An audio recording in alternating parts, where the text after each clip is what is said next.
Hello, I'm Dong-Gyu from Hanmaum Church in Chuncheon. Till I was 49 years old, I couldn't escape my impulses to gamble or to commit suicide. But through the gospel, I was changed, and I'd like to tell you how. When I was in my 20s, I had a decent job for 3 years, but I got bored with it. So I quit and went into Pohang to my sister's place to work in the distribution industry. While I was apprenticing for the industry, I had a brief period where I had worked as a cab driver. That's when I learned gambling for the first time in my life. I was 29 years old then. At first, the cabbie started gambling for fun, and it would have been okay if I stopped there, but once I started, I just couldn't stop gambling. It was all about reading other people's intentions, hiding mind, and cheating and being cheated. It was very fresh and fun to me. The best part was winning money. It was such a great pleasure to win money that I couldn't stop. When I lost money, say $100, I told myself that I'd never do it again. But the very next day, I started again because winning, even a few dollars, was fun. It was so much fun that I couldn't even remember how much I'd lost. At the time, I was on a 24-hour rotation shift. At first, I only gambled on my 10-minute break, but when you're supposed to be washing the car, I began to gamble more and more. But at some point, gambling small money with other cabbies didn't satisfy me anymore. So I looked for bigger game and began to hang out with professional gamblers. Back then, I'd been saving up to open my own business. But as I started to gamble with those professionals, I started to break into my savings. Then I lost so much that I just wanted to regain what I had lost and then quit playing. Looking back now, it was really stupid of me. When you think about it, it's impossible to win against professional gamblers. It's like trying to crack a rock with an egg. I didn't even regain what I'd lost. I just kept losing more and more money. Finally, I realized that it was impossible to regain my money through gambling. It actually turned out that all the money was going to the gambling house. So, I set up my own gambling house, and I opened a pool hall right next door to avoid getting busted by the police. We usually call it a house or site or pentagi. By running the gambling house, I got back all my money I'd lost, but I couldn't quit gambling because the easy money was too tempting. Plus, I made about $2,000 to $3,000 a day through the gambling house. That's about $70,000 to $80,000 per month. But I also had to spend $400 to $500 a day for alcohol, cigarettes, etc. Back then, we used pagers instead of cell phones, and my monthly pager bill was about $200. That was close to the monthly wage of laborers at the Pohang Steel Company. Because I earned money so easily, I also spent it easily for gambling or entertainment and lived luxuriously. At the time, I had a 2-year-old son and a 5-year-old daughter. You're supposed to enjoy spending time with your kids, but I don't even remember how they grew up.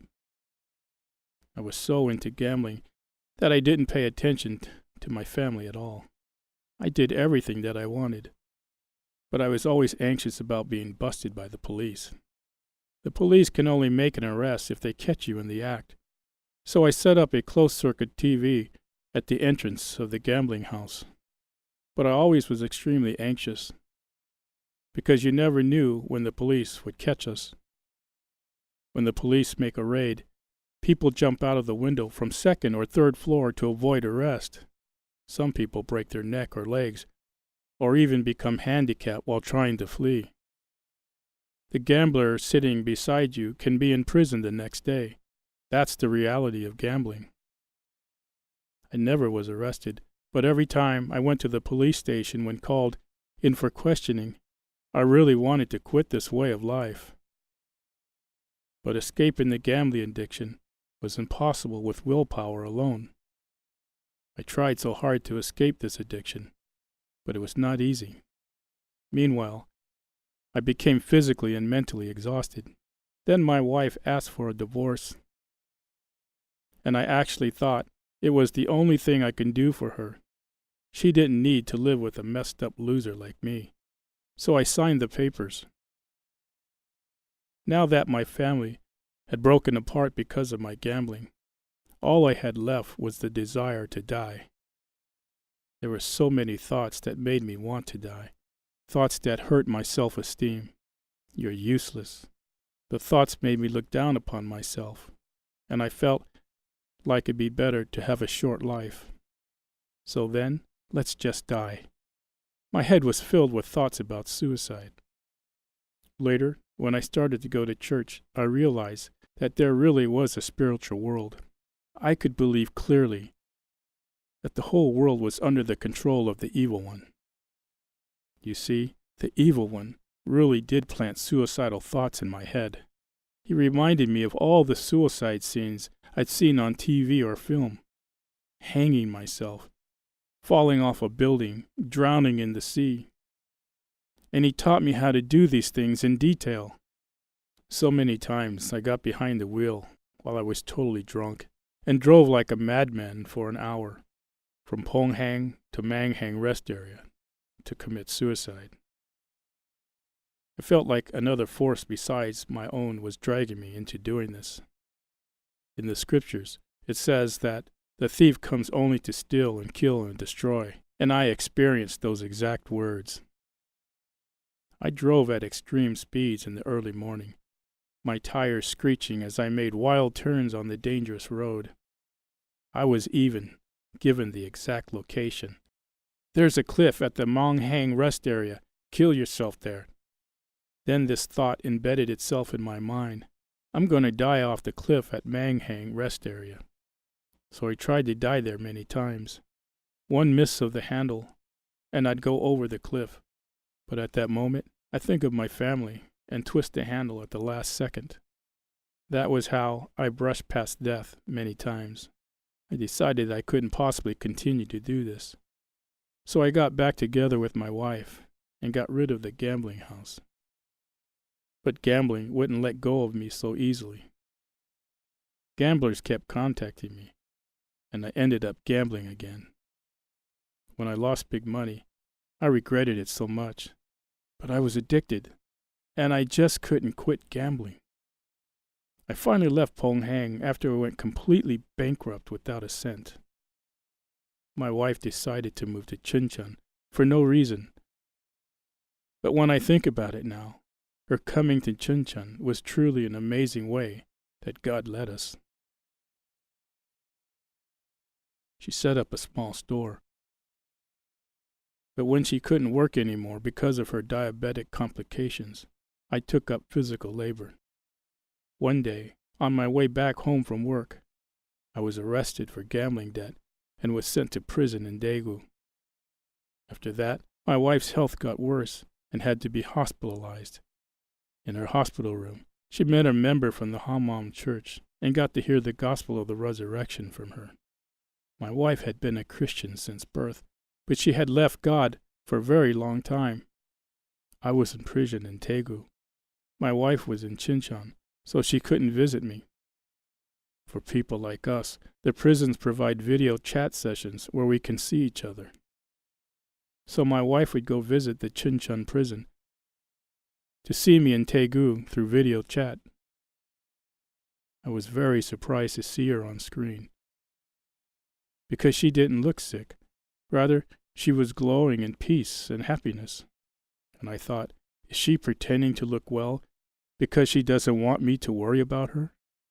After serving a year in prison, I went back to my wife's place in Chuncheon. She was living in a small room in the basement. My heart ached so badly for her when I saw her place. I decided to go back to Ponghang and take up gambling once more in order to make money. While I was making preparations, the church members she met in the hospital came to visit us. As soon as they arrived, my wife was beside herself with happiness. In all of our years together, I've never seen her so happy. And when I first met these people, what I thought was that if angels did exist, they would probably be like these people. I saw them with my wife, and my heart just opened up to them. In all my years of gambling, all I had seen were people deceiving each other. But these people had no deception. Their faces had nothing but sincerity. They gave me one request. It was for me to visit their church. At that time, I had no interest or desire to go to church, but I decided to go for my wife, who didn't have long to live due to her diabetic complications. I wanted to do anything she wanted me to do while she was still here in this world. So I went to church for the first time in my life. I registered immediately and attended small church meetings with people who told my wife the gospel. I was happiest about the fact I can do something for my wife.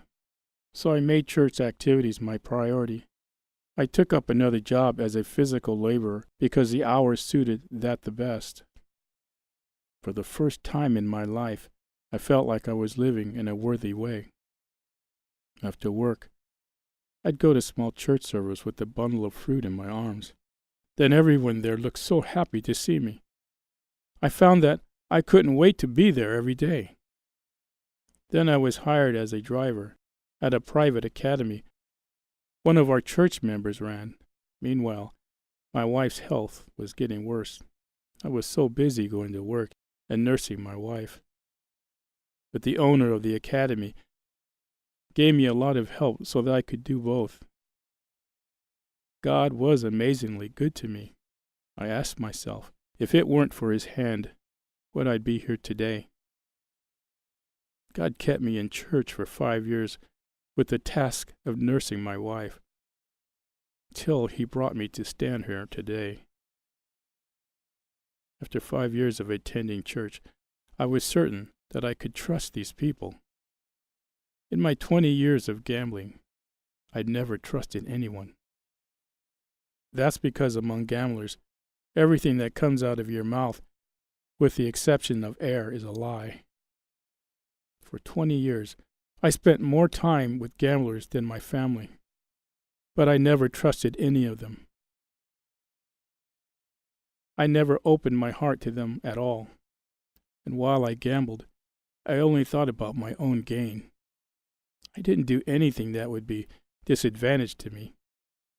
You see, that was the only way to survive in the world of gambling. When I met new people, I had to first figure whether they'd be beneficial to me or not.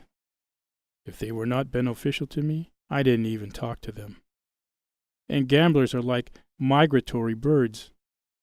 They can go anywhere, at any time, for money. Lots of people came and went from me, but there was nothing permanent in the gambling world. Living like that for 20 years, I began to miss genuine relationships. I began to miss people with whom I could share my heart, not just use for profit. I began to miss people who didn't leave me, but with whom I can spend my whole life with. I really wanted to open my heart to others. I had kept those doors tightly closed. With the experience I had in gambling, I could read other people's minds easily, and people at the Hanmaum church were so different from the gamblers I met. They didn't want anything from me, and they accepted me just as I was. My past and current situations didn't matter to them.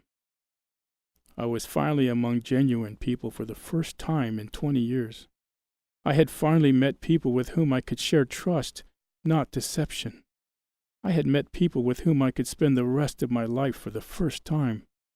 In the gospel, they had accepted me, a stranger, as their eternal family without any conditions. God had opened my eyes to this church community, my eternal family. For me, being with this community, these people, was a heavenly life itself. My wife and I lived our best lives every day. Even as her health was getting worse, my wife shared the gospel with joy at her hospital room. After living such a joyful life, she went to the arms of the Lord. My wife's funeral was like a festival that I'd never seen in this world. There was no sadness, Rather, it was joy itself, filled with a heavenly hope. Through my wife's funeral, I got to see clearly that this church community was my real family in heaven. During this time, I truly want to believe in the Christ they believed, and to have assurance of heaven. I began to think deeply about the gospel I had heard countless times before, and something became clear to me. All this time, I thought gambling had ruined my life. I terribly regretted the fact that I had began gambling and couldn't quit. I blamed gambling for ruining my life, my suicidal attempts, and broken family. However, I found out why I couldn't help but have such a miserable life. It wasn't gambling that ruined my life. It was due to my sin of not believing in Jesus, who fulfilled everything with the resurrection and living as my own Lord. Because I had been my own Lord instead of Jesus, my life would have been bad even without gambling. My whole life, I regretted that I started gambling. But after that day, I regretted more the fact that I had lived not knowing Jesus. And with all my heart, I repented the sin of being my own Lord for 49 years. Amen. Then I received Jesus as my Lord in my heart. And he had me completely submit to him, who rose from the dead. Amen. Our pastor said, "The Almighty God came and went from this earth.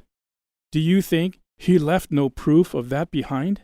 God had solved the problems I feared and been deceived about the most, the problems of sin and death, and let me be reborn as a new being." Amen. The disciples had believed in the scriptures and Jesus' words only after his resurrection.